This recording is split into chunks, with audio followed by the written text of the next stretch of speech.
muscular, golden, and commanding. His mane shimmered like fire as he strode forward. Slightly as a lion emerged, muscular, golden, and commanding. His mane shimmered like fire as he strode forward, every step carrying the quiet authority of a king who feared nothing. But today, the jungle had other plans. A low, ominous hum began to ripple through the air. At first, the lion flicked an ear, annoyed but unconcerned. He had heard insects before. They were beneath his notice. Yet the hum grew louder, thicker, until it became a vibrating force that seemed to press against his very skin.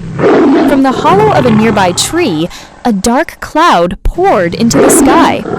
Bees. Hundreds. Then, thousands. The lion lifted his head, eyes narrowing. He let out a warning roar that echoed across the jungle, scattering birds into the air. But the swarm did not retreat. Instead, it surged forward like a living storm. The first sting landed on his shoulder. Then another sharp, burning, relentless. The lion roared again, this time in fury. He snapped his jaws at the air, swiping with massive paws, but there were too many.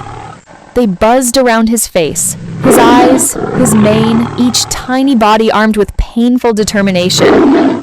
He shook his head violently, backing away. The king of the jungle brought to retreat by creatures smaller than his claws. The swarm pressed on. Driven by instinct and rising desperation, the lion turned and ran. Through thick undergrowth he charged, branches snapping beneath his weight. The hum followed him like a curse, clinging, relentless. His breaths grew heavier, his strides longer as he pushed toward higher ground. Ahead, a rocky hill rose above the jungle floor. With a powerful leap, the lion began to climb, claws digging into the earth, muscles straining. The bees swirled around him, still attacking, but the wind grew stronger as he ascended, disrupting their formation.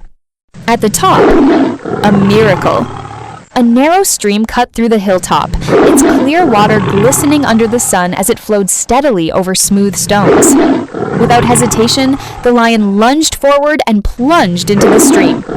Water splashed high into the air as his massive body submerged. The cool current wrapped around him, washing over his burning skin. The bees hovered above, confused, their attack broken by the barrier of water. The lion lowered himself deeper until only his eyes and nose remained above the surface. The stings throbbed, but the water soothed them, carrying away the heat and pain. Slowly, the furious buzzing faded. The swarm drifted away, returning to their hive, their territory defended.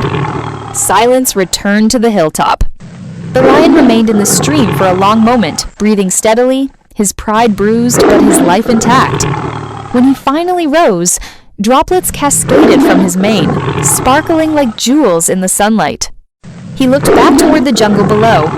Strength, he realized, was not always about dominance. Even the mightiest could be humbled, and sometimes survival meant knowing when to retreat.